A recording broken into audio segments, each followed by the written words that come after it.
entering the Take Up, placed together when the film is over. I'm your host, Joshua Ray, and I'm here with my co-host and managing editor of TakeUp.com, Andrew Wyatt. Hello, Andrew. Hello. Today we are processing Magic Mike's Last Dance of Max Havey's pick for the Gems of 23 program.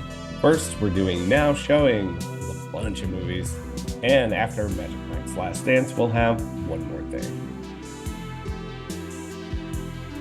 It's the end of the year, and we are being fucking assaulted, but honestly, in the best way possible. Fire Movies. hosed in the face with movies this year. Yeah, I don't know if you, you've been in a critics group, the critics group we're both in. I don't want to get too inside there, but I've been in it for like four or 5 years. I don't know. But this is the year that's felt the most overwhelming to me.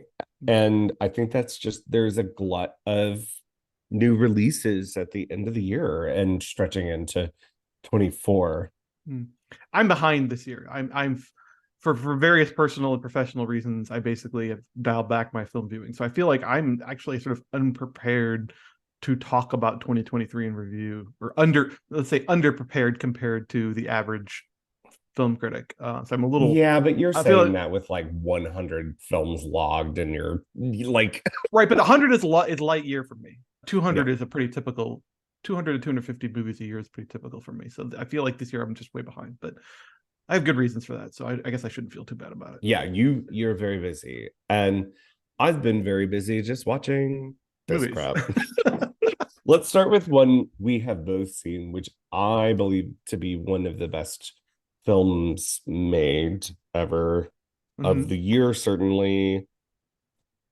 There's no easy transition to the zone of interest. This is Jonathan Glazer's latest film, his fourth film, stretching over about 25 years of work now. This is his follow-up to Under the Skin, a film that has been kind of canonized as one of the great films of the past decade. Because it is. Yes, agreed. I think this is yet another one of those, and I can see where there's some stickiness with it, because it is a film that's adapted kind of from the novels. Very loosely. Yeah, from what I understand, that novel has more of like a central love story to it, but what he's taken from it, the narrative is set at the commandant of the Auschwitz prison camp in his home and with his family, locked in with them as you are experiencing their version of the Holocaust, as the prison camp rings screams and bullet fire over the wall. It reminded me quite a bit of what Scorsese and Roth and all of his collaborators are doing with Killers of the Flower Moon, in resting their narrative about atrocity with the perpetuators and trying to determine what the process is of doing that. And to me, what I get from it is the kind of numbing glee with which evil can be done. I mean, it's art and all this banality of evil and all of that, but I've never had anything bring me so close. There's one hallmark that I'll touch on, and that's Joshua Oppenheimer's The Act of Killing and the Look of Silence, which this film I think has a direct dialogue with at one moment in particular. Of course, I think with that you're going to have some folks talking about, Jojo Rabbit and the way that film was also doing the same thing in situating you with Nazis. Of course, Jojo Rabbit is also like, I don't know, The Sandlot or something, and felt uncomfortable for many reasons that this film is a very uncomfortable watch, but not to me, it didn't feel politically wrong-headed to do something like this. No, it's a film that I'm still wrestling with a little bit to feel, not so much because whether I like it, I love it actually, but the feeling how it fits within Glazer's filmography and how it fits within Holocaust cinema in general, which is sort of, its own genre at this point. I'm I hate to say that, I don't want to sound glib about this. When it comes to Holocaust cinema, I like feeling invigorated by new approaches. I feel Yes. like in the last 20 years, like I can count on one hand the number of films. It's probably really just this and Son of Saul, which are films that I feel like gave us the Holocaust, not just from a quote unquote new perspective, but figured out a new entry point into the Holocaust film as a genre, and found new things to do and new things to say within that. This one has that sort of Glazer chilliness, but almost ramped up to this sort of, there's a lot of like hard angles, hard right angles in this. It plays like a paranormal activity film. Like, and I'm not saying that as a joke. It does feel like surveilling this family in their home. There's a little bit of a Kubrick sensation to me as well, in the sense that so much of the film is like medium to wide shots. We don't get a lot of great close-ups of the characters. We And get, wide angle lenses, yeah, yeah. done in sort of flat compositions of big panoramic views. There's images in this film that are going to stay seared into my brain for a long time. The image of the family playing in the garden with their little swimming pool and the jungle gym, and everybody at their garden party. And we've already been attuned at this point in the film. When this happens, we've already been attuned to sort of watch above the wire, watch above the wall for any glimpse of what might be happening beyond. But there's just this image of the train pulling in, and we don't see the train. All we see is the mobile plume of smoke, right, sort of a storm cloud over the horizon. And been thinking about that just completely arresting visual, and then the detail in the story of objects, coveted objects that have been sort of rare wartime rarities, come to the family shortly after that train arrives. See, and we have to put it together in our heads that these are the items, these are the possessions of the people who were offloaded from the train and processed. The film doesn't give it that to us. We have to put that together into our heads.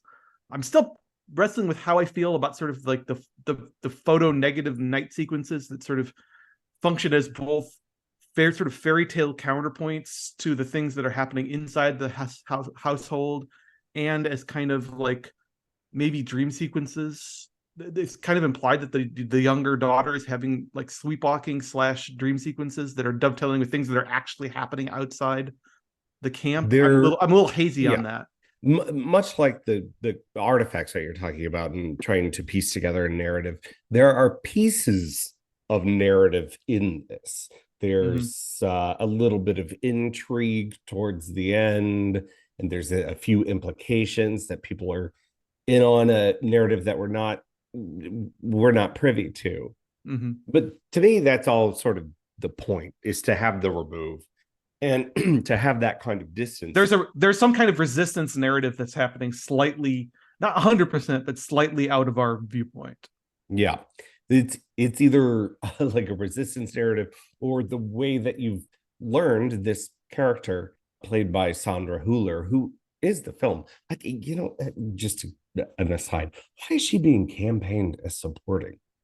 That's the I don't film. know. She's the I don't film. know. Anyway, Sandra Hüller, who's having one fucking heck of a year here playing the ambiguously terrible people. And this one, she's a terrible fucking person.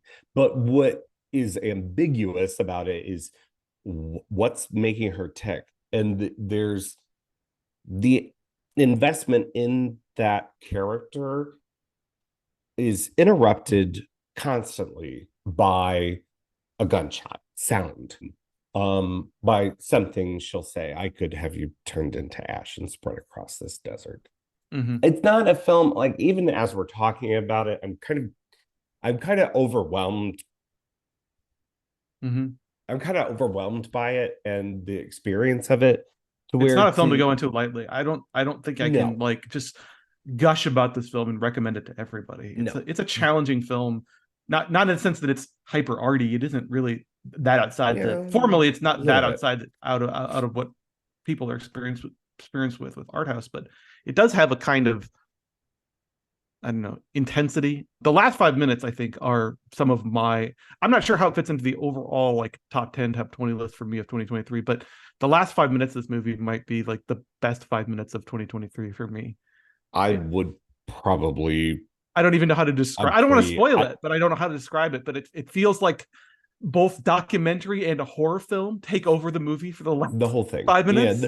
Well, the whole thing feels like that to me. And that the perspective it puts the rest of the film in is again similar to what Scorsese does at the end of Killers of the Flower Mm-hmm. Moon, in putting that so much of our historical perspective, putting the onus on us experiencing it and sort of allowing it to infiltrate parts of us that we take with us for repetition. Mm-hmm. And it seems that this movie was made with an urgency that I experienced uh physically. And yeah, it's hard for me to talk about. And it's I think a vital piece of art um that I haven't seen like this year or in a long time. And it's hard to say that this is my favorite blank, or like, this is my in my top three, or what I don't know. It just sets itself outside of the thing. And I guess maybe I'm doing the thing and putting it in the glass case. I don't know. It's something that I'm gonna take with me forever, I think. All right, we got to shift gears, please, just for a moment. And Wonka, can I bring up Wonka for a second? I haven't seen it, Did so you, I'm relying on you here. did you know Wonka is a wall-to-wall musical? I did not realize that. It is a Is wall-to-wall is musical. that conveyed by the trailers? I don't know. Not at all. There are like a couple shots of Chalamet like in this must be Berkeley thing. And you think, oh, there must be a fantasy sequence. No, this fucking thing is a musical, like proper. And it's just interesting because I think Warner Brothers, who's behind this and The Color Purple, Mm-hmm. are like in this conundrum about Wonka and The Color Purple, about not selling them as Mm-hmm. musicals. And The Purple being an adaptation of the Broadway musical that Fantasia Barrino, who also stars in The Color Purple. So I just kind of wanted this corner to be like, do y'all just really hate musicals? Is that a thing where we can't Or sell as they are? well, I mean, some of that is chicken and egg question, right? Is I it that people guess. don't like musicals, or is it that studios think people don't like musicals and therefore And it becomes a therefore, self-fulfilling prophecy? They don't market them properly. They don't sell them. They don't hype them up the way they should. I mean, the story 2 years ago, right, was like the economic failure of West Side Story, a canonical musical by a one of the A-list directors of America can't make its money back at the box office. That was presented on the that was kind of hoisted onto the public as if it was their fault, which I would never really sat right with me. and that Um, was a really bad timing too. They had delayed it a right. year because of COVID, and things weren't right for West Side Story to be able to make its money back. But if you think just a few years before that, we're talking about The Greatest Showman being this like Cats was stealth huge. Cats is box. terrible, and it was Cats huge. made money. Like, so I don't know the whole thing. I don't know. It feels very homophobic to me. Really. I'm being a little glib and funny there, but hey, these movies pretty good, Yeah, pretty good. I did not know that the color purple. I knew that the color purple was musical, and I did not know that it was an adaptation of the Broadway show, not a Mhm. readaptation of the novel. Yeah, I think the tagline is it on it is the bold new take on a classic. And I saw that somewhere and turned to someone and said, they can't just call it the musical, Mm-hmm. but they're both proper throwback song and dance musicals Hmm. with really invigorating camera work. I think Wonka is the better film. Wonka is an original musical, which I guess is to its advantage. The Color Purple has this kind of like dissonant tone to it because it has such a familiar story, not only because of Alice Walker's novel and Steven Spielberg's film, but then the musical itself, and it sort of disseminating itself through culture and all of these kind of touchstones that are specific to it. It has a problem there, but it is a really lively and kind of lovely movie that I'm afraid is going to get marketed incorrectly. Going to get this like terrible cinema score, and then people write on that because of the upending of expectations. But they should look at the cast and be like, oh, is Fantasia Barrino is the lead of this, so we should probably know she's going to sing and dance at some point. But everyone in that cast is doing really I mean, there are people, a Coleman lot of Domingo. crossover with Black Broadway, Coleman Domingo. It looks like the pedigree is good. Yeah. Another thing is it's got digital trying to look as golden age Hollywood, and therefore comes across as like garishly ugly to me, which is a kind of a disappointment. It looks like a Netflix original. It is not, but they're both these are straight up musicals, and folks should know that, and they're good I'm movies surprised. too. I honestly, the most surprising thing for me to hear is that Wonka is good. So we didn't even talk about it. Yeah, and I'm a few days removed from it, so it's already in my head. Wonka good, but Wonka good. Wonka is funny. I laughed, I cried, I tapped my foot. Like, this thing had me pretty immediately. Timothy Chalamet is not doing a Gene Wilder. He is doing his own take on it, that you could kind of see how this young Wonka could become that. But he is light on his feet and smart. And is he doing his own singing? Yes. Oh, wow. And that's the part where it's like, he's very clearly not, for the back row belter, but he is a good singer. He is a good singer. And it has the same kind of mischievous, cynical side eye to it that Dahl has in all of Roald Dahl, the writer of Charlie and Chocolate Yeah, Factory. that was maybe my biggest question. Is this more Paddington 2 or is it more Roald Dahl in terms of tone? Well, don't forget that Paddington 2 has this streak about nationalism in it. Right. And I think that's easy to kind of skirt aside whenever Paddington 2 is this kind of life-affirming fun thing. But it is Paul King, the Paddington guy. It's very clearly his film. No, is it? It's not Danny DeVito's Matilda, is what we're saying. Yeah, but that's also really good. When am I going to get my big screen adaptation of the Twits? Is what I want to know. Sooner than later, because that is a whole production company. There's a whole shingle under Warner Brothers for Roald Dahl films that unfolded in front of me in front of Wonka. And I was like, we're getting an awful lot of that guy these days. Google them, guys. But yeah, so these movies. All right. Oh, let's talk Eileen. Yeah. Have you seen it? So yeah, we both seen Eileen. It's a movie, right? Yeah. William Oldroyd, who directed The Great Lady Macbeth, which was kind of Florence Pugh's like breakout movie, I guess, the movie that at least brought her to the attention of art house audiences, if not mainstream audiences. So I was kind of excited to see what his next movie was. It's fine. It's a little slight. I don't want to say it's slight. It's just, I think how you feel about it is going to depend a lot on how you feel about the second to third act transition, which is a big. Kayla McCullough wrote an excellent review of it that really gets to the heart of what it feels like. There's literally a push in on a character's face and a sound cue as the movie completely changes subgenres between the second and third act.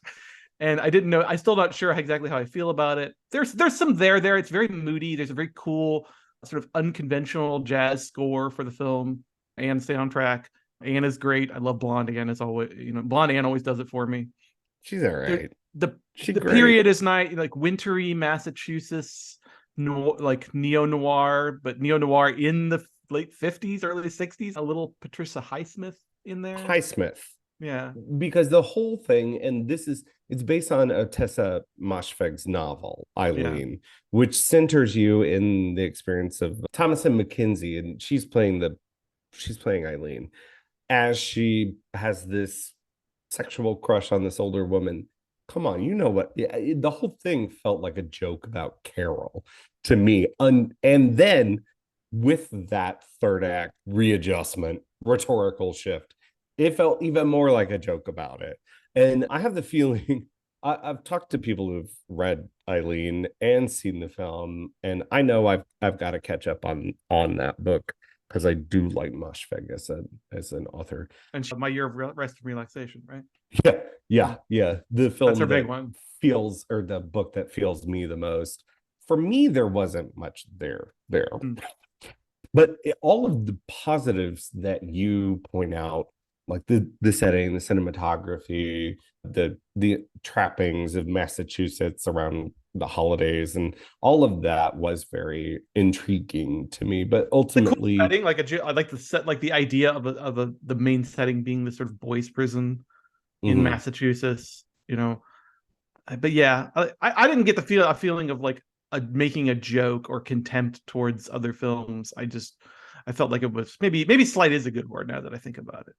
If you like this time period and if you like sort of wintry Massachusetts noir, I think it's a passable film. But there's something lost in losing the novel's fixed view inside the head of Eileen. That the film kind of tries to do that. It uses some fantasy sequences and so forth to try to do that, but we're not almost not tethered enough inside Eileen's headspace, inside her point of view. I feel like we lose the thread of like what the heck she's even thinking in the last third uh-huh. of the movie.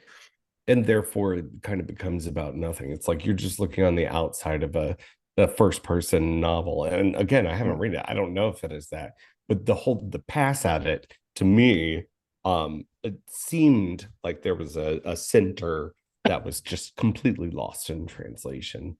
Whether that's true or not, it remains to be seen. I do have a copy of that book. Hmm. Maybe. I just last night caught up with Ferrari, which isn't out yet, but I think it will be by the end of the year. What do we want to say about Ferrari? You know what, Because man? I'm You kind of tell mixed on it. me. I'm You kind of tell mixed on it. me. I'm a Michael Mann guy. I Yeah, I am like too. Michael Mann. I am a defender. I am a Miami Vice guy. I I thought this movie kind of sucked. And I get what he's doing. I get this whole like, challenging masculinity and the creation of beauty and finding the beauty in the ugly. And I was like, Shailene Woodley is a bad actor. Oh, I'm okay. like, So I'm this looking is at where that. I'm going to differ from you. I do not understand why everybody's hating on her so bad in this movie. What, I don't. dude? She can't, like, why did he have, whoever decided that she should try an Italian But accent? she's barely trying. She's not. It's hardly present. It's like a wisp of an Italian accent. I much prefer that to whatever the heck is happening in House of Gucci. I mean, like she's not even trying. I prefer not trying to trying too hard. I don't Well, want it's a okay. Mia Mar. I don't want Shailene really doing it's a Mia Mario. Well, I want her doing anything because she gave me nothing. Go girl, Oh, give us nothing. I can appreciate her sometimes when she's a very naturalistic actor, whatever that means. Like she doesn't really ever play to the hilt. But here she seems lost in the whole thing because she's got well, on what one about side, Penelope? Penelope is playing to the hilt, okay, and I did like her in that. Penelope is doing the thing for me. She is, because that character also calls for it too, because she is such a presence. This is a really weird movie too, in the way that it is structured. It's all structured around leading up to this one kind of annual race, and Mhm. Ferrari being in this very terrible time of like the sales are plummeting, the sales are not good for their cars, but he as a person, he's only interested in the racing part. And the production line is sort of being ran by his wife, who is a co-owner in Ferrari, because of some kind of like nefarious reasons, or some reasons that they did stemming from World War II. They Anyway, glossed over the post-fascist stuff. They didn't really give us the they background. sure But this do. is but this is one of those biopics that's kind of like doing the let's show just a few days in Yeah, the life of a care of a instead of trying to do the which I cradle to like. grave biopic. Yeah, I much prefer this method to sort of than to the sort of cradle to grave Wikipedia read. Let me say But that the script is good. Like Michael Mann is good, mm, kind but of I'm saying like the for, emotionality is surface level to me in this. Like well, I get this, the story, the psychology and the emotionality. Yeah, he's a perfectionist, and there's these handful of things that he can't can't control, like his wife, like his dead son, like the fact that he can't tell his wife about his mistress and his bastard. Like, I get it. The psychology is all surface level, which to me strikes me as a very non-man thing. Like, man should have some more depth to it psychologically. I guess, but I also think that the characterizations could sell you those things that are kind of stock and typical Mm. as honest and true, but the performances here are not good. And I think Adam Driver is completely miscast to the point that his presence is distracting to me. He is neither Ferrari, he is not Adam Driver. He is a secret third thing that is much scarier, Flappy Neck Man. And I was supremely distracted by the subpar effects and the things that I will typically give a pass to a film because of its internal logic or its thematic resonance. But for me, this was just kind of like a mess. And then the thing happens. Yeah, did you not know that thing was coming? Uh, Fuck no, I did not know that thing was happening. We're not going to say what it is. I won't say anything, but if you are a sort of mid-century motorsports guy, and alternatively, there is a famous photograph associated with this event. Really? Yeah. Okay. So like people who are in like sports journalism and people who are like motorsports heads probably know about. If I say the entire like last half of this movie takes place at the 1957 Mille Miglia race, which is like this sort of overland, long distance, very prestigious Italian motor race. If I say that, you'll know what's coming. So there is this sort of, I guess, if you're not deep, and the only reason I know about it is for incidental reasons, but the only reason I knew about what was coming. But if you're not steep in those things, there are actually two. One happens very early in the film, and then one happens later in the film to like the nth degree. There are two really shocking things that Horrific. happen. Yeah, shocking Yeah, things the that the happen. first felt telegraphed. The second, I had no fucking clue. Although I should have known because it is quite literally telegraphed. Yeah. So yeah, I don't know. For me, I'm not as hostile to it as you. I do think it's sort of very middling to low tier man for me, which I think some of it has to do with how it looks, and I feel like there's something very ill fitting between like, let's take the sunny Italian rural countryside, some of the most naturally beautiful, picturesque. It's not exclusively a daytime film, but a lot of it is daytime. Picturesque, naturally picturesque, ancient topography in the world, landscape. And let's use like the American auteur most associated with like neon streaked, mournful urban melancholy. It just, the fit doesn't work. And has been working in digital for several years now, and digitally filmed sunny Tuscan, sunny like Italian countryside, just something doesn't work there Yeah, there's a weird tension visually. there. And then when the film really starts to aesthetically wake up is during these racing sequences, and you're like, I'm back in really great man territory. Yeah, some great Um, like fisheye, like tethered to the grills of these cars. Like there's some yeah. intent. There is like these hits of intense vintage masculine man filmmaking in there. Yeah, it does feel as if Surfaces and velocity and power. it feels as if he's cornered into something that isn't easy, that's when he's doing his best. Or Mm. to where it's like some of these other scenes that are very talky and just kind of shoots coverage, boring. Um, all right. Last one.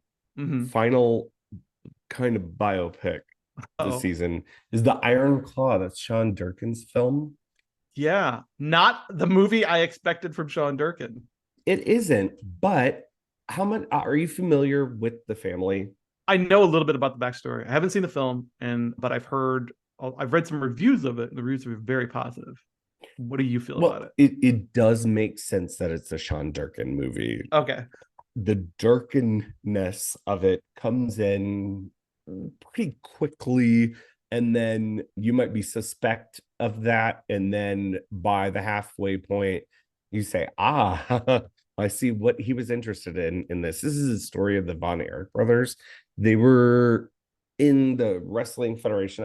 I don't have any background in wrestling as a sport or the wrestling profession other than what I've seen in a few movies, right? But this is kind of an interesting answer to something like The Wrestler, Mhm. that is like Aronofsky's Bressonian, someone finding their like faith in the rigorous practice of wrestling, Mhm. whatever.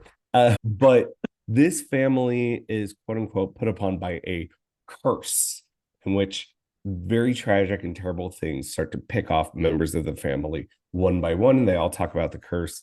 But as we are watching it on the outside, we see what is really happening is just the toxicity of the American individualism and exceptionalism, and Oh it's wow. beating heart in the family unit. Okay, So so now I see it. This is so yeah, that's The Nest, right? The Nest it is a is The haunted house Nest. movie without an actual supernatural shit. Uh-huh. Yeah, so he's always kind of done these pseudo thriller horror things, and he's really good at it. And it seems like people want him, like I've heard other critics wanting him to really lean into it. When's he going to do a proper horror movie? I'm like, that's not what he's interested in. Even though I think this is probably, I liked Martha, come on, Martha Macy Marcy Murmy May Marlene. Yeah. I like that Martha, movie enough. Marcy, May, Marlene. Yeah. And that movie is actually fucking terrifying. Yeah. And I like The Nest marginally more than that. I like The Iron Claw quite a bit. I think Zac Efron, who's playing the moral and emotional center of this, is really good. What seems to have happened for him personally fits well within this character. The Holt McElhaney from Mindhunter, and has been a great character actor, plays the Mm. father, the patriarch of this family, and he's just incredibly like insidious, but you could see if that was your father how you would fall prey to his kind of perfectionism and practices, as he Mm. was a failed athlete himself, and certainly makes a course correction in trying to control this entire unit to become like the wrestling family and the American wrestling family, and all of that buckling under the pressure and direction. It does have some pretty standard biopic-ness in it that Mm. felt at odds with the other dark tonal areas. But I think maybe he had a point to that that has an interesting tension with the rest of it. And I'm curious if this film people will go and see it, because I can't imagine the word of mouth being the film it most recalls is Foxcatcher. And not Mm. only because of, And I love Foxcatcher, so yeah, not only because of the artificial or superficial ties that it has in being about a sport and wrestling. And well, this is like ring wrestling, whereas that's like Olympic wrestling, right? Not only because of that, but because about the natural dangers of the family unit and the mm. American exception, all of this stuff. Well It the treads similar ground in a very different way, in a way that's a lot sneakier than Foxcatcher. the yeah, and I'd argue that Foxcatcher is very much is as much about wealth as it is about family. The line that I don't even remember. I'm sorry I can't credit the critic, but I read some review of it or an early review of it that said something to the effect of the father in this movie is like a patriarch from a Terrence Davies movie, which I was instantly like sold Yeah. An No, American Terrence Davies patriarch sold. I think we should talk about a family of strippers. I think we should go to A found Magic family of strippers, if you Found will. Family of Males Dancing and having a wonderful time. We were here to talk about a lot. We're going to talk about a lot. Max Havey is with us. He of St. Louis Magazine is bringing his pick of Magic Mike's Last Dance. Let's go. So let's dance the last dance. Why are you in London? I'm gonna put on a show at this famous theater. People are numb, disconnected. We're gonna wake them up with a wave of passion they've never felt before. Hell yeah. Without further ado, I give you the visionary artist, Magic Mike. We are on to the third episode of the Gems of 23 series. We have Max Havey here of St. Louis Magazine. Hi, Max. Thank you for coming Hello. on. Thank you for having me on. Absolutely. You have brought the whole gang with you. We've got Magic Mike. We've got Dallas. They're not. No. They're not. No, we don't. Yeah, no, Tito couldn't make it. Tito was he had a froyo appointment. He couldn't make it today. Yeah, we are not them. But, someday we could be. I don't know. But you have picked Magic Mike. Oh my God, I almost said Magic Mike XXL because, in my wildest dreams, we would be talking about that for 3 hours. But you've got Magic Mike's Last Dance. I figure it was my best it was like probably my best opportunity to talk about Magic Mike XXL and the broad Magic Mike cinematic universe kind of at large, since it is seemingly sort of the capper to all of that. But yeah, it's an interesting one. It's an I don't know. We'll get into it further, but such an interesting piece in sort of Steven Soderbergh's broader filmography. Yeah, it's almost as if everything he does is I have to think about this in the framework of Soderbergh's career. And he's sort of actually an anti-auteurist auteur to me. Yeah, okay. That was just a very bold and big statement. And we haven't even gotten into the big thing. So why this year, tons of stuff. I think we talked about a handful of things. And Yeah. we ended up landing on Magic Mike's Last Dance, a film that made very little, had very little footprint anywhere. It feels Yeah. like. I mean, I agree. It sort of had a lot of kind of mystique around it when it was dropping, where it's like, ooh, Steven Soderbergh's gotten back together with Channing Tatum and they've got this last one. It's like it had a theatrical release, which is kind of a rarity for those, HBO Max / Max originals these days. And it kind of just didn't go anywhere. And I think to that degree, it's one that sort of stuck in my brain. It was one that I enjoyed when it came out in theaters around, I think, Valentine's Day back in February. But as the year is sort of worn on, it's one that I kind of keep coming back to. And sort of when you would ask me and I sent you a whole list of movies that I was thinking of, it was one that kind of jumped back to my brain. That I was like, I think there's maybe more to dig into with that one, more so than some of the other picks that I had. Because quite honestly, so many of the big movies this year felt like, they're not really underseen gems. But this one really kind of feels like a right under your nose, underseen gem that I think a lot of people probably overlooked in the hubbub of the pre-Oscar buzz back in February. So I think it's good to pull that one out of mothballs here. It also feels as if this movie came out in a different lifetime altogether. and just a different cinematic lifetime. We've had so much Barbenheimer and the just long tail that's had moving into award season and having 1,000 releases. When you mentioned Magic Mike, see, I'm going to keep doing it. His Last Dance. It's not XXL. When you mentioned this, I'm like, are we sure that was this year? Are we sure? But no, we did. I reviewed it. I did a very horny review on KMOV for that. I'm very sorry. Apologize to your grandmothers. Andrew, did you see this one this year or just for this podcast? Just now, yeah. Yeah. I ran the whole series again. I revisited 1 and 2 and then watched the. I did it backwards. I watched this one XSL, then the original, which is an interesting experience. Did you have a memento, a journey with it?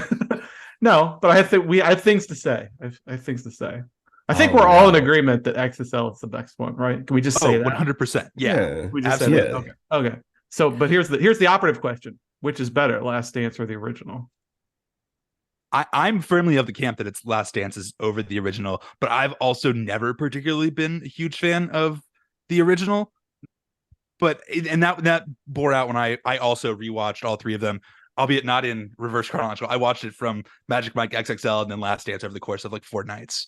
And I just found myself being kind of annoyed with the first one, knowing that it's sort of there, Why? knowing that it's there for setup. Because I mean, I think I had actually seen the first Magic Mike and then saw XXL because there's a whole origin story to me seeing XXL at the Great Ragtag Cinema in Columbia, Missouri in summer 2017 with basically the crew of Uprise Bakery just whooping and having the best time possible. Maybe like a top 5 theater experience seeing XXL. But Magic Mike kind of feels like the like kind of grimier, sleazier cousin of that movie in an interesting way. I mean, Like, in yeah, I don't know. hindsight, it feels like setup, but at the Yeah. time, it didn't seem like it was like fruitful for an entire trilogy's worth of Oh films. In yeah. fact, when XXL was announced, people were like, "Why?"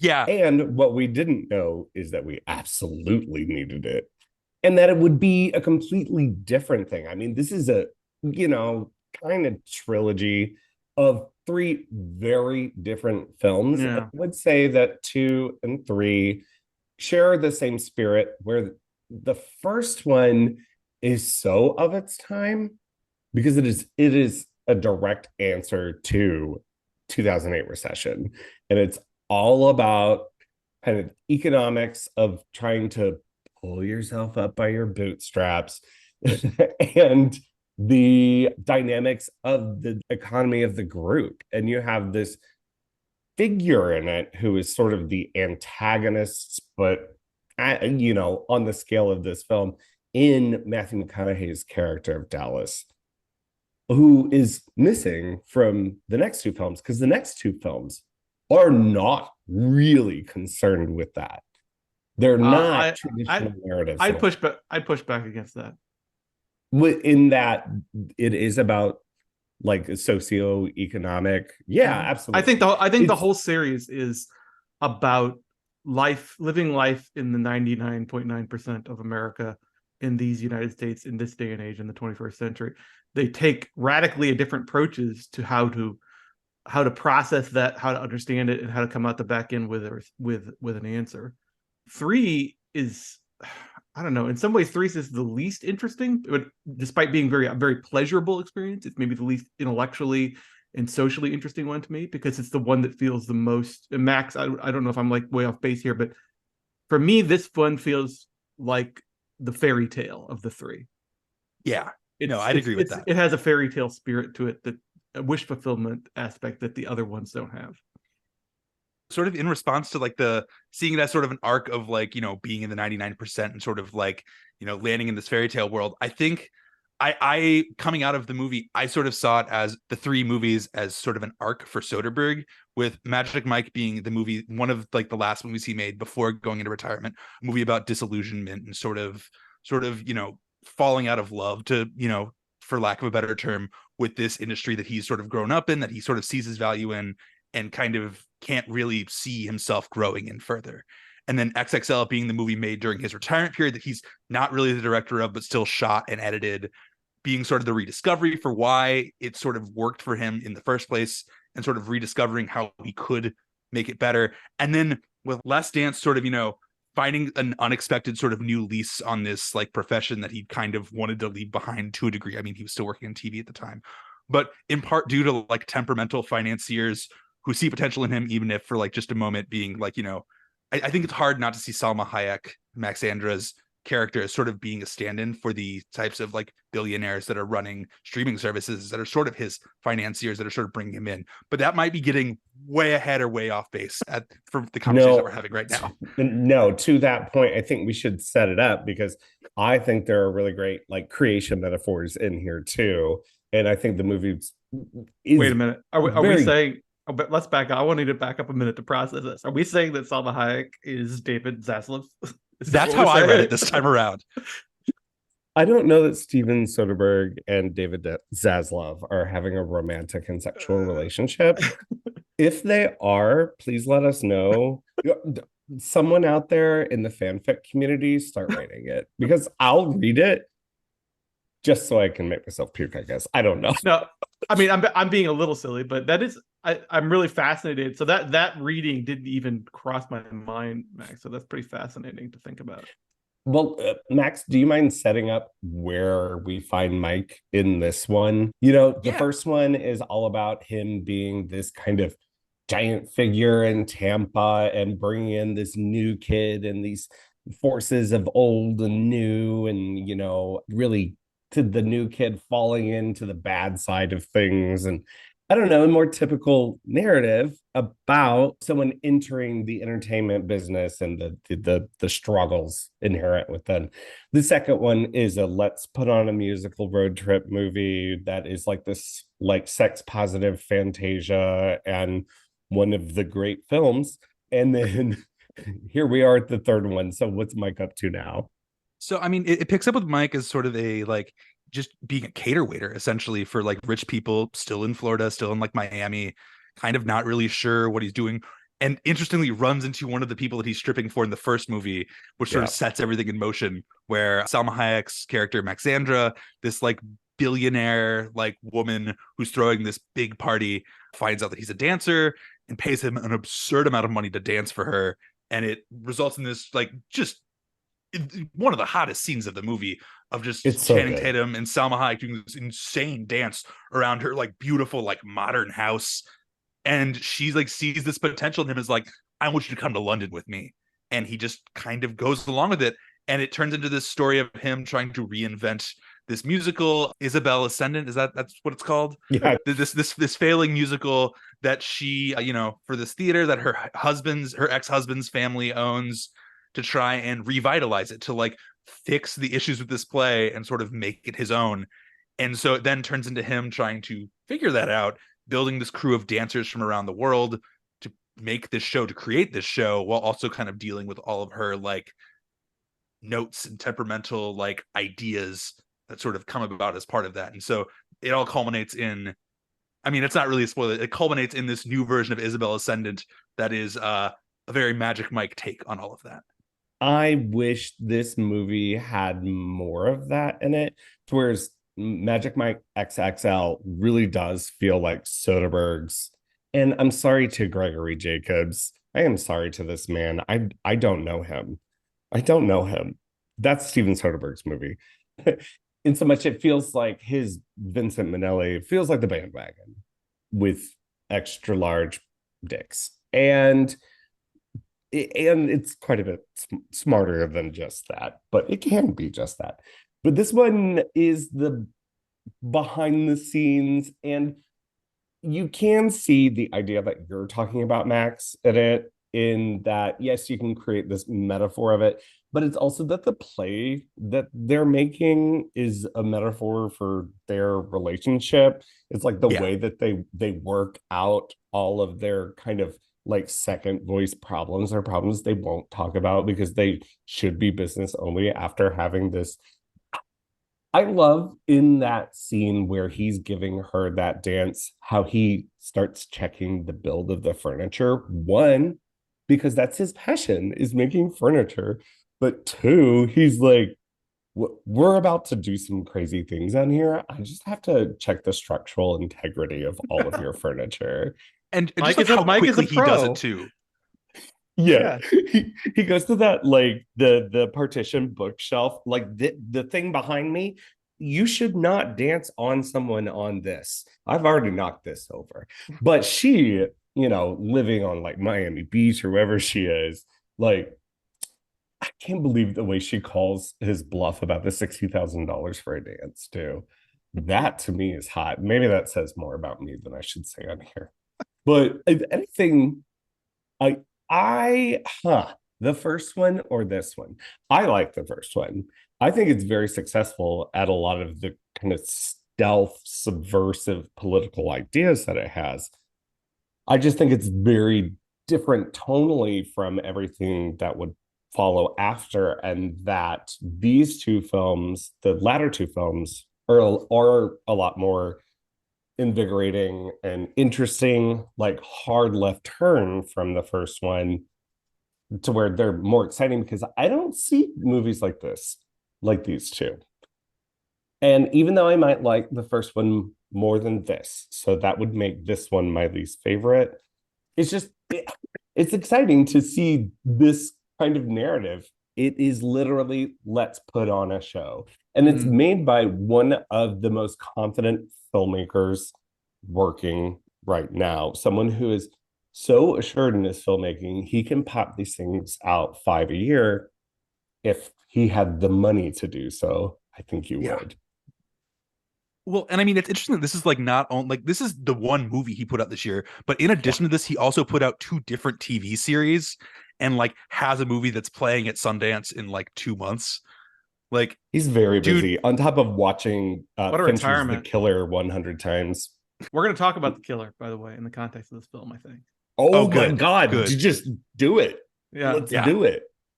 That's what I thought of instantly, and maybe it's just because I've seen The Killer relatively recently, and it's been on my mind for end of year discussions. But the Mike cater waitering at the billionaire's whale, what is that, a whale benefit or something that she I think so. throwing? Yeah. It's a 30 Rock bit. Yeah, Mixandra is an interesting character because she definitely scans as the like the movie calls her out on the type of person that the archetype that she's falling into. What do they call her? The queen of the first act, right? Like the dilettante, the woman who has too much money and too many interests and is sort of spreading herself around and trying to do too many things and sort of dipping her toe into everything but never really fully committing. And like you can tell that the Whale Foundation or whatever is just one piece of that. But the fact that Mike's sort of at a very low point compared to where he was at the end of 2, when he at least, his business might not have been thriving, but he at least had a business, right? In XSL. He was doing what he loved. Here he's kind of at his low point. There's just something about the way that this film approaches wealth and post-wealth inequality and post-COVID, post-recession America, to just put me instantly in mind of, that the assassin walking into the defunct WeWork space in the beginning of The Killer. Like, it's just, again, the films share almost nothing. maybe a few stylistic quirks, but they share almost nothing. But there is that like thread of, we have a couple of our great sort of elder statesman auteurs, American auteurs, commenting on where we're at post-Trump or something. I don't know. I'm talking out my thoughts here, but am I crazy? No, Am I crazy? Is there a correspondence there? I thought about post-COVID. Well, I mean, we'll never be post-COVID. Anyway, that's fun. I thought about it because of the way these characters feel isolated and how few of them are. So that's like a production thing, but it feels very different from the first 2, which are ensemble pieces, and especially the second one. It's like a Robert Altman musical is what it feels like to me. Not just ensemble pieces, but scenes. So many scenes involve putting those men into the same physical space and having them moving around, the blocking of having them in these tight dressing rooms or in the camper or whatever. Like, that is part of it. And here Mike is alone. He's only he's not even in the same shot, unless you count a shot where we're looking over his shoulder at the Zoom call where he's talking to his buds. Well, and to the degree that he's like actively avoiding them too, like he's not taking their calls. He's like, he chooses not to take Tito's call at the party. He's not answering the phone from like Big Dick Richie later on. Like, he's fully just like not like he's trying to be out of it, trying to fully isolate himself, but instead like kind of gets pulled back in by the tractor beam. Yeah, and when he slams shut his Zoom call that he's on because Max enters the room, it's even like Max feels isolated because she's kind of put out of this relationship, this marriage that she's in, and even her daughter seems to have like her own sort of isolated life, and the only connection they have is their butler, who is played by who is the butler, because Dude is great and I love Dude. And one of my favorite parts in this is when he is covering the daughter's eyes during like half the performance, and there's a whole narrative there about what she's allowed to see and not. The part where Mike finally works himself into the show and it's raining on the stage, it just reeks of late period Step Up. Well, appropriately so for Channing Tatum, I think. Yeah. But it ages it in a way that is so specific to my age group, that I feel kind of red when I watch it and I'm like, that's not sexy, that's not cute. But everything that worked for me in Magic Mike XXL, I'm worried now that TikTok has gotten into my brain and worked little holes into it, and now Magic Mike XXL won't work for me. I don't think that's going to be the case. No, I don't think that'll be Having the just case. revisited it since its original release, I'd noticed different things. I think for the first time, I was, I'm a straight dude, but I was still sort of swept up by the kitschy dazzle and let's go on a road trip, but also let's put on a show momentum of XXL. But the second time, I noticed a lot different things. Maybe it's just that I'm a little bit older or whatever. But I think the thing that the correspondence between Last Dance and XXL for me is not so much thematically or story, it's visual.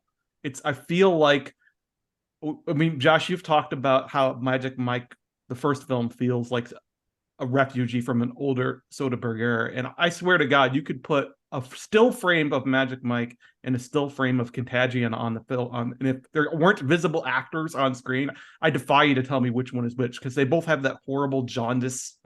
Like Soderbergh at his lowest, I think Side Effects had the same sort of visual scheme a lot. Like Soderbergh in his like sort of pre-retirement lowest point, and I don't want to project I don't want to psychoanalyze the guy. I'm just saying like the films he made in that era are dark, the bleak films, and then XSL kind of comes out of nowhere and is almost like Michael Bayish in its like hyper crisp garishness, maybe a little bit of Harmony Korine. I don't know where you want to put it. There's a modernism or it's hyper contemporary to it, and a care with especially with the digital photography. It's been so hard to achieve a kind of digital beauty, but that film to me is one of the hallmarks of that, along with like Miami Vice. The correspondence I see is visual. That Last Dance is a great looking film, and it's great looking. It feels like a lot of the lessons that Soderbergh learned as, again, we've said he's not formally the director of the second one, but he was cinematographer for all three. And it feels like, I think back to XXL, for example, in that sort of middle sequence. It's almost like the film is on idle briefly, where they go to Savannah, to Jada Pinkett Smith's like weird salon strip club. I don't know what else to call it, but it's lit. It's a lot of black clientele, a lot of black dancers, and it's lit in this beautiful red and blue lights. Everybody's kind of violet. And there's a lot of that violet lighting in this film as well, which I feel like it's almost like Soderbergh discovered he had to learn how to light black people properly in XSL. And in doing so, he realized, wow, blue and red lighting was really awesome looking for pretty much everything. So I'm going to use a heck of a lot of it in Last Dance.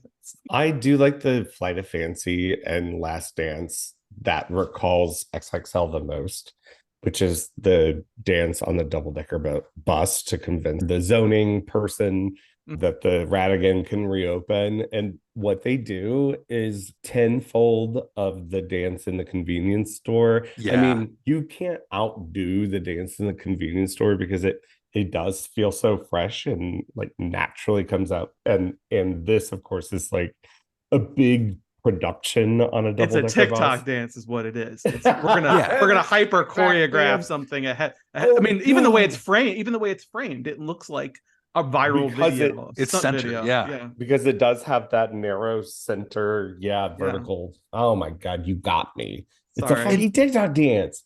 Well, and in that same kind of thing, I like that it also kind of has that Ocean's 11 feel of like all of the different dancers that like are tailing her, basically watching her moves, kind of like, gathering all of this intel on her, the way like they task Matt Damon to follow Terry Benedict in Ocean's 11. And like for that like 10-minute chunk, it feels like a little mini Ocean's 11 like heist, which I think is just delightful. Just speaking about that sort of last section, I do like in sort of the whole production element of it all, the way it brings in the female lead of Isabel Ascendant, who I believe the character's name is Hannah, but I'm going to double check that before I say that again. I like that it sort of brings her in as kind of the like lens through which to project this show and like make her like an active participant, the way that like we had like a Jada Pinkett Smith, or the way that we had like an Andy McDowell in XXL. Like I think that's one of like the key things about these movies, is that like you have to have like a well-developed, like a handful of well-developed women around it for any of this to really work or to really make a lot of sense to like a broader audience, which I think is kind of an interesting dealie. And that's a point in remaking the show, is to give it back to the female audience, right? That's the whole idea. And how much of it is about not even empowering one gender over the other, but having a communication about the experience that you want to have and being able to say, I can do this for you, or I want this of you, and making that negotiation in real time. Like, that is what's so sexy about it, is how empowering it is for everyone and giving everyone a say in it. And, and these guys who are able to do fucking acrobatics with a body, with their own bodies, and the immense talents that they are, but being able to utilize that and not making it like a subordinate or dominant relationship, I think is really key to a lot of these things working. Consent is sexy, y'all. I hate the way I said that. I won't cut it out though. I do feel like the part that maybe I have the greatest reservation with is, again, this being a sort of Mike being where he is financially, and the whole thing sort of being presented as a sort of fairy tale for him. Like he gets to be swept off to Europe. And we can argue back and forth. Well, Maxandra is basically, she's not destitute, but she doesn't have the money that she had at the beginning of the movie by the end. She's basically decided it's not worth being tethered to the husband and his family. So we sort of get that implied epilogue that they're going to have to go out, that Maxandra and Mike are going to have to go out and try to make a living on their own. But it does feel a little weird to me that this is a movie whose arc is partly about the self-actualization of a billionaire. Like, she could very easily use her wealth and status and the relationship of, I'm basically your employer here, to sort of Bigfoot him. But he does consistently like push back every time she tries to like Bigfoot him or make an autocratic decision about what the play is or is not going to be, or what the relationship is going to be like. He asserts himself consistently, but never in a dickish way. He's just saying, hey, this is what I see as the person over here who's involved in this. But it does sort of play as a fairy tale to me. It's sort of wish fulfillment. Mike gets to not just be a dancer, he gets to be a creator in a true sense. Like, he gets to, the whole thing is his vision, in the way that he's never had the opportunity to craft something personally from top to bottom according to his own vision. And and then in the end he gets the girl. So like, I don't know, it feels like, and I don't mean that it like necessarily negates the previous two films at all, but it does feel like sort of the fairy tale ending to the trilogy. I think to a degree that fairy tale ending is fine, but like I sort of wanted a little bit more from it. I wanted to maybe have a coda where we sort of better understand, like, if this is the end of all of this, if this is the end of the Magic Mike saga, which I have to imagine it is. Soderbergh doesn't strike me as someone who wants to kind of keep going back to these wells more than maybe one or two times. I kind of wanted a little bit more resolution there, like maybe something that brings us back to the Kings of Tampa. That sort of ensemble element is sorely missed, at least from my end, just in terms of knocks at the film. Like, I sort of yearn for more of that ensemble, at least even in small doses of Big Dick Ritchie and Tito and Tarzan and and Ken and all those guys. I think it might have overstepped the film. It probably would be like a hat on a hat, but like even like a short coda at the end to sort of like cap it off would have been nice. When I think about what they're all trying to achieve with this film, I don't know that it's of the same idea behind the first two, which are the ensemble pieces, which are like about showing a community. This one feels very much to me as about the negotiation between two people and how they form a relationship. Mm-hmm. Even though the stakes feel relatively small in that relationship, because it's very obvious from the beginning that there's no real reason why they couldn't be together. But what they decide is to work out their relationship through this artistic endeavor. I like that Mike in this does not know how to direct. He does not know how to make a narrative piece or even like a cohesive piece around this. And what he does is ends up ceding a lot of control to his cast. He makes it this very collaborative process. So to me, it does feel like very similar to what Soderbergh talks about is his process. Not that it's necessarily a story, but that it is utilizing the strengths of the people around you so that you can, make a piece that is born of yourself, but also born of the community that you create around yourself. And I guess it's not as pronounced in this film, and that's my objection to it, but it does feel very coming back from isolation, coming back from the pandemic, and trying to figure out how to be a fucking person again with other people. That's a good point. So Yeah. Yeah. that to me, like, that is the thing that I latch on to in this, even when I know there are like much greater joys that can be had out of a Magic Mike movie. I still appreciate it on the somewhat modest level. And you can really tell some of this is budgetary too. They're like, Soderbergh, all right, you and Channing can go make your dumb little stripper movie again, but you're going to get half the budget, even the first one, or something like that.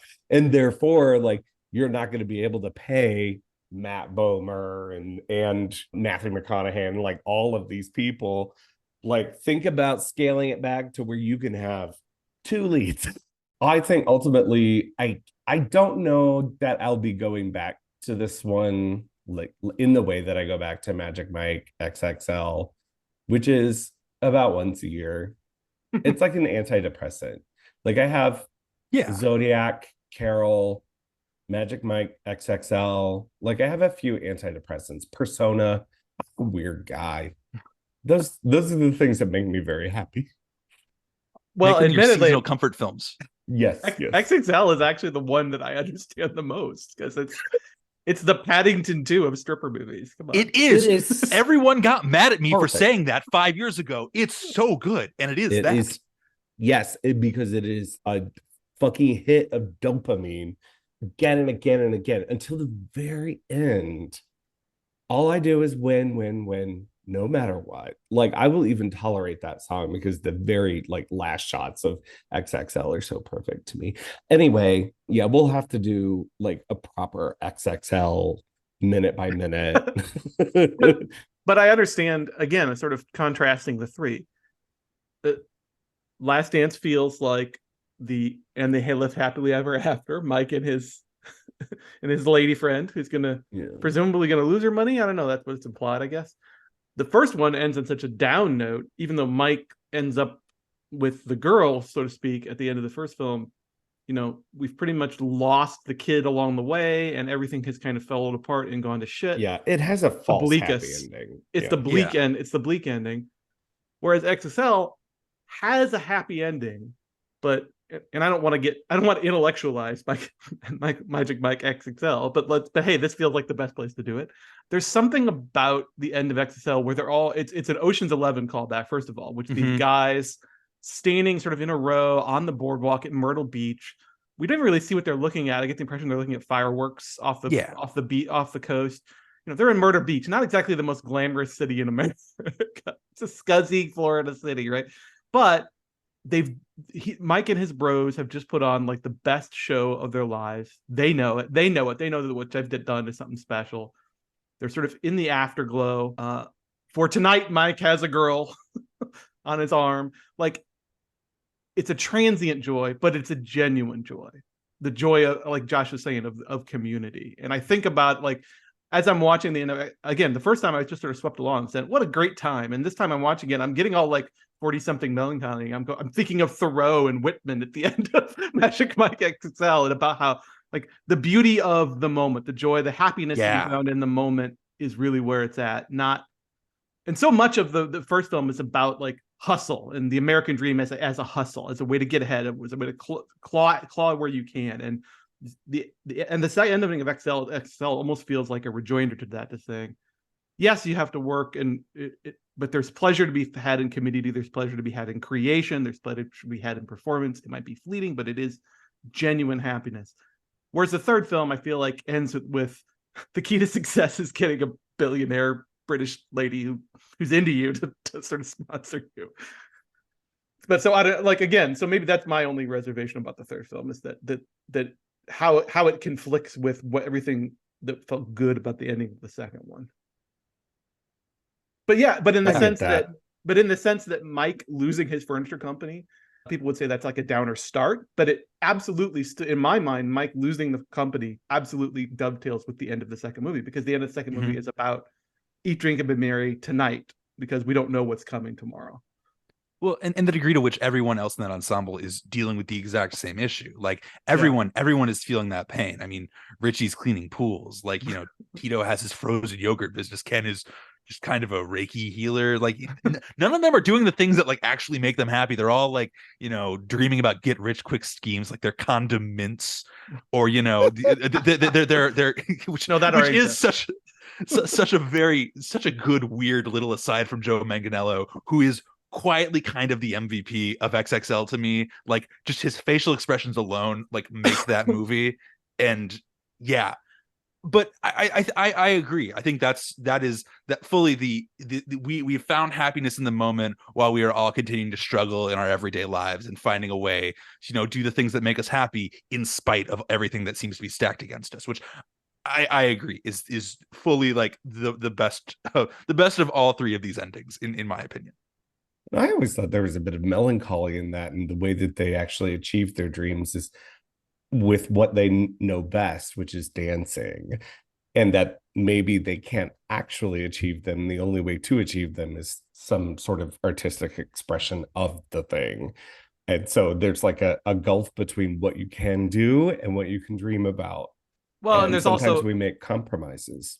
There's a refutation of like the hyper monetization of everything. I mean, in that way, XXL was almost a little ahead of the curve. The idea that maybe we shouldn't be we shouldn't be trying to carve out a viable, like high standard of living professional job from something that makes us happy. Maybe that's just setting us up for failure. I don't know. We want another one. Would you want another one? No, I don't want another one. I'm good. I say that. What's your stipulation? But if they offer me another one, I'm there. Like I don't want it, but give it to me. Sure. I didn't ask for it, but I will gladly take it if you want to do it. If you feel like there's more to say, if there's meat still on that bone, go for it. Yeah. I feel like I don't think we need it, but I wouldn't put Bunny on it not happening. Let's put it that way. Because I feel like until Soderbergh like is in a wheelchair and not being able to make movies anymore, and Channing Tatum has my back pain, I feel like we won't be at a place where it's impossible. So until that time comes, Magic Mike 4, whatever we want to call it, is not completely written off as a possibility. Magic Mike rides the pony again. Rides again is so perfect. Yeah, rides again. I feel like if they're gonna do a fourth one, Magic Mike rides again is a pretty good pull. That is a good one.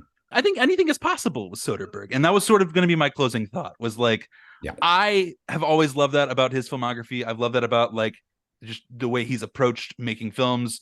I talked about earlier his new one called Presence is apparently like a horror thriller genre thing. Yeah, it looks like a home invasion movie, right? Yeah, it's something like that. So interested in that. Well, and then I started thinking how he's like a genre guy. He's like, I want to work in every genre. And the closest he's come to something like that is Unsane. But Unsane is still a very like Soderbergh doing his conspiracy thriller thing, but on a different level. But some formal experiment. Unsane was also like High Flying Bird. I feel like it was also about that iPhone movie and formal experimentation. But I mean, Unsane, but Kimmy's also kind of already a home invasion thriller. Yeah. Kind of. Yeah. I mean, Kimmy's more that Kimmy's more like what does the conversation look like in the age of Alexa? Yeah. But when my rice cooker can talk to me, what's a Francis Ford Coppola book? Kimmy underrated. Yeah. Good no movie. One talk good about movie. Kimmy. Kimmy good. Yeah. Kimmy Hive, we ride. I've always said that like Sabotage is the most overused like Beastie Boy cut, like almost one of the most overused pop songs in general in any movie, and I don't want to hear it anymore. And when that fucking Sabotage song came on, I'm like, don't care. Yes, love it. Good Sabotage, good Elastica drop for the credits in that movie. Like honestly, Kimmy rocks. I love Kimmy. Good Rita Wilson. Yes. Yeah. Oh yeah. And Buzz from Home Alone, who was canceled for reasons we don't need to go into, but he's also surprisingly good in that movie. I don't like the way you have me Googling things. I am just a fount of knowledge that doesn't matter. But so I spoke with Steven Soderbergh back in August this year on the anniversary of King of the Hill, which was shot here in St. Louis. And he closed out our conversation with this quote, which I think kind of gets at sort of why we find all of his different approaches so interesting. In that he said, I like the idea that somebody who is going to see something that I've done sits down, the lights go down, and they're very aware of the fact that they don't have any idea of what's coming next. And I think that's what continues to excite us about someone who works at such a prolific clip as Steven Soderbergh. Yeah, welcome back, Sodi. We're glad to have you back from your 1-year retirement. All right. Every episode we end with one more thing. That's one thing we've been enjoying since our previous episode. And I've got a surprise for everyone, but we're going to let Max go first because you're our guest. Max, what's something you've been enjoying, eating, reading, smelling, alphabetizing, as Andrew loves to point out? Well, I mean, I have not reorganized my record collection in a minute, so it's not going to be that. But this is kind of a twofer, I guess, because they're kind of two things that sort of go hand in hand. I caught a movie the day before we recorded this called The Delinquents. It's a movie released right now by a guy named Rodrigo Moreno. It's a movie from Argentina, but it's a 3-hour long like bank heist slash like romance comedy amalgam, and it's this weird kind of slow cinema heist thing.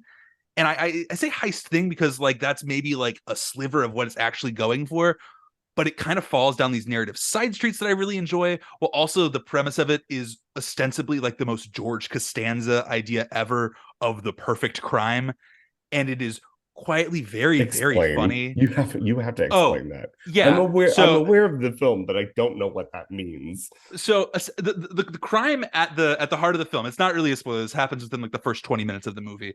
A guy who works at a bank steals enough money he basically does the calculations for like how much money will I make if I work this job for 25 years, and then doubles that and steals that amount of money. And he's like, okay. He talks to his coworker who wasn't there that day. He's like, all right, I need you to hold on to the money. I'm going to turn myself in. I'm going to go to prison for like 3 years tops. And then when I get out, we split the money. Neither of us has to work ever again. And that feels like the most George Costanza idea of like, yeah, it's a perfect crime. Like I could be in jail for 3 years. That's no problem. It does. And it's the easiest way out of anything.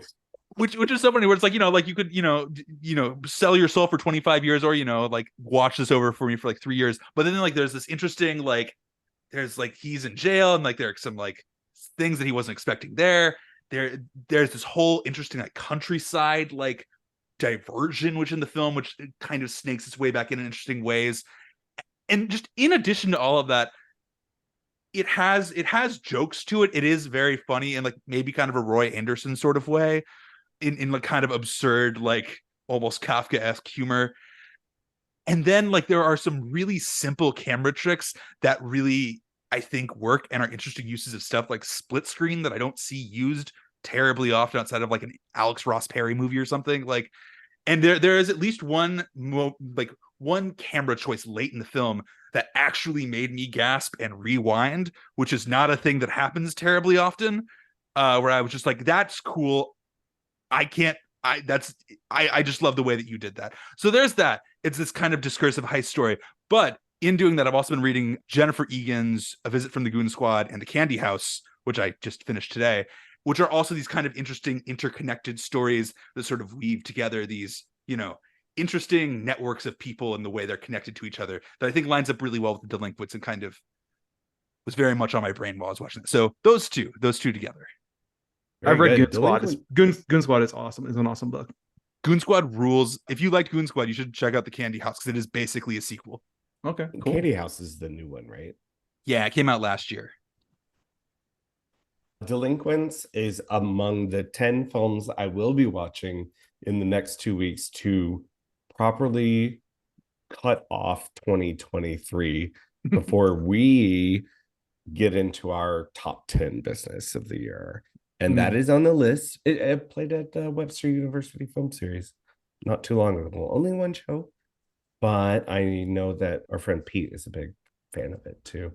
And That's Max, that's what put it on my radar too, was seeing it at Webster and is realized the I couldn't film make it series. for that. Yeah.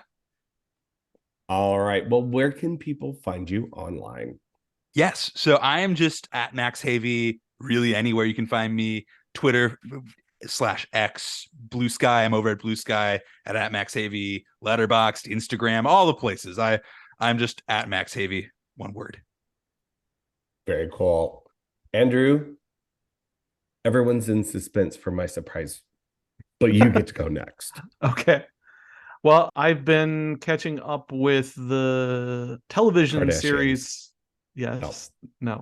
I've been telling up with the television series Fargo, trying to get myself caught up to watch the new season when it's finally full. I don't really watch TV shows like week to week. I kind of wait till they're all done and then do them. So I'm kind of waiting till the 5th season is finished, and but in preparation for that, I've been going back and watching the old previous seasons of Fargo, rewatching them, which made me start thinking about Fargo and wanting to rewatch Fargo in general, which got me thinking about a movie that I haven't thought about in a while. And I wanted to revisit it. So this is going to be a weird one more thing because I can't really recommend an easy way to access this, which is part of my complaint. So there's a film that came out in 2014 called Kumiko the Treasure Hunter, which I haven't heard a lot of people discussing it. I think part of the reason it's gone to ground is because it was distributed by a company called Amplify, which doesn't really have any good digital distribution platforms for the few films that they released in the 2010s. So it's kind of gone into this forbidden zone. You can still buy Blu-ray copies of it for like $10, so it's accessible, just not streaming, unfortunately. If you have never heard of this movie, this is directed by the indie film directors David and Nathan Zellner, and I don't even know how to describe it. It kind of requires you to have seen Fargo first, I believe. It's one of the few films where I feel like you do need to see the film that is being referenced first. But it plays as a companion piece / metatextual fairy tale / movie about movies about Fargo, set half in Japan and half in and around Brainerd and the other sort of towns and environments that were featured in Fargo. It's about a woman, 30-ish-year-old woman, played by the incredible Riko Kikuchi, who most American audiences are probably most familiar from Babel.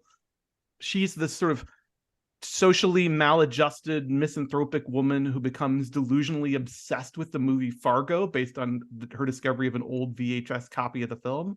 And she becomes somehow convinced that the events in the film are real, that it's some kind of documentary of something that really happened. And she becomes convinced that she can go find the money that was buried by the fence by Carl Showalter in the movie if she can just get to the United States and get to Minnesota to find it. And it becomes this sort of deranged yet somehow sweet and deeply sad odyssey of this woman to go across the world to find this thing, which is definitely not there.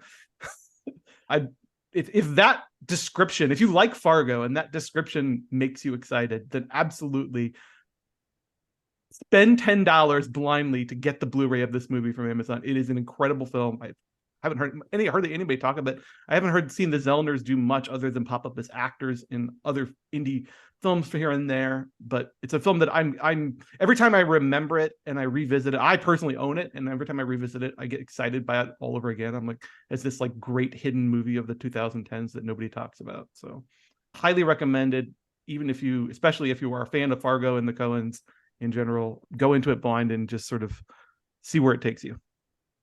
A magical film. I don't say that about a lot of films. It's a magical film.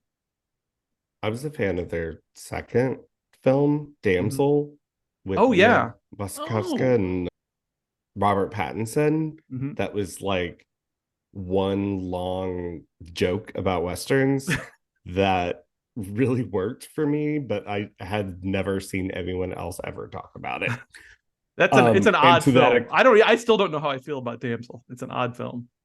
To that extent, I have also never seen Kumiko the Treasure Hunter. I feel like it's the film that's lived the longest on my Letterboxd watch list.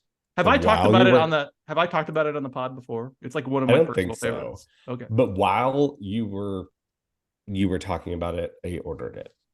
Okay. I'm gonna do it. All right. I'm gonna do it. So recommendation accepted. Yes, I'm also ordering this after we're done recording here. Like a long-standing one that I didn't realize wasn't streaming anywhere. It's not Like I said, streaming I'm like, anywhere. I was like, Yeah. no. Did you see Max and I? We both picked our phones up and we were probably on Just Watch or yeah, something. 100%. Yep, I also would have Like, just watched no, he immediately. just doesn't know how to find it. Of course he does. No, Um, I'm spoiled. I tend to like if I see a movie in theaters that really catches my attention, especially I don't do this so much anymore, but especially in like the 2010s, I would just buy it immediately on Yeah. Blu-ray Yeah. when it was available. So I have some weird. I ended up with some weird movies like that and Tar Simmons Sings the Fall that like have since become Ooh. collector's items because they haven't been reissued. They're not and streaming this anywhere. is why physical media Physical is media, blah, always blah, blah. the way to go. Mhm. Right.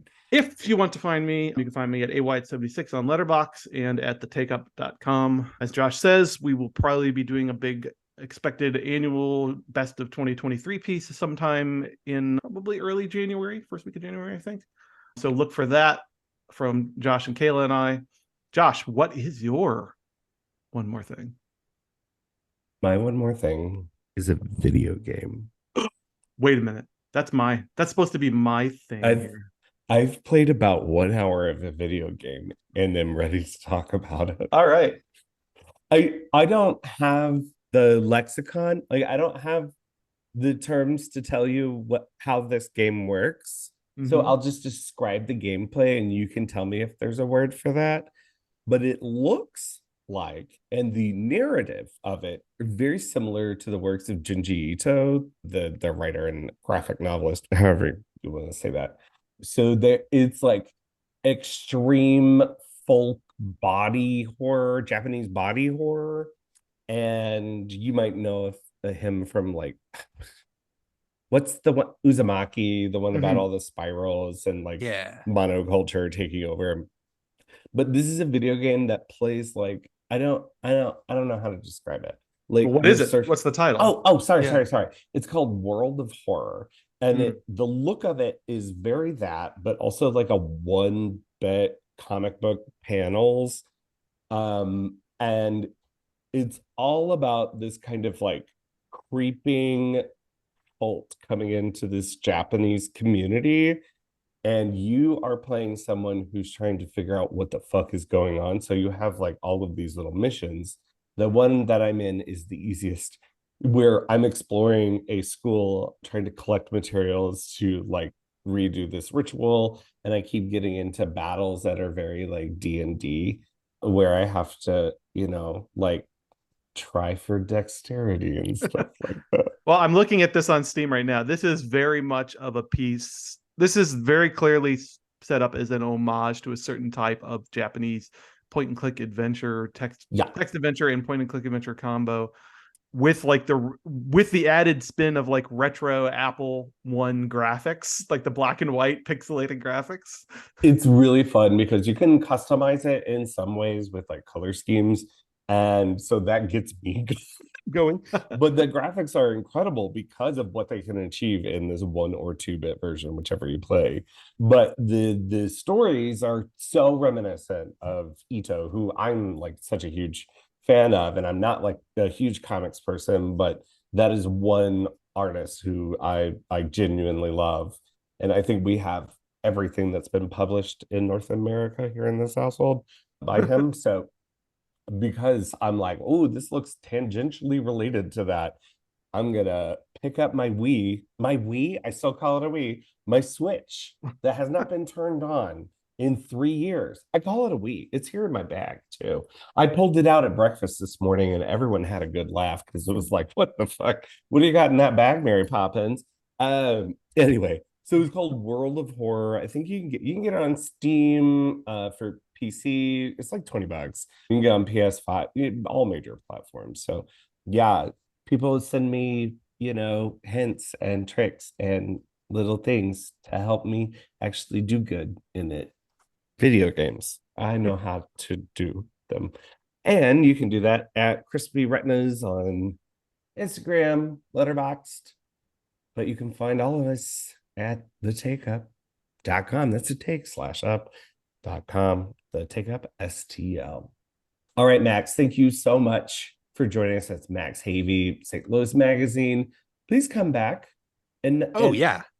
And not just for XXL talk, even though we did get quite a bit of that in here. Yes. Yeah, truly anytime. I mean, like I could talk about XXL forever. Like there was a period in 2017 to 2018 where I had a bad habit of cornering people at parties and just talking at them about it. So this is a much more conducive space for that. We'll be doing Evil Dead Rise on the next episode. We're talking about our mommy issues, our fear of the living dead, all this fun stuff. Maybe some Buster Keaton. Interesting. So if you haven't seen it, catch up with it with us. Thank you to Jessica Pierce, our editor, Caleb McCullough, social media partners at Cinema St. Louis or at cinemastlouis.org, and our theme music by AMP. I'm not going to sing this time. I don't know what else to say. What does she say? Mommy's with the maggots now.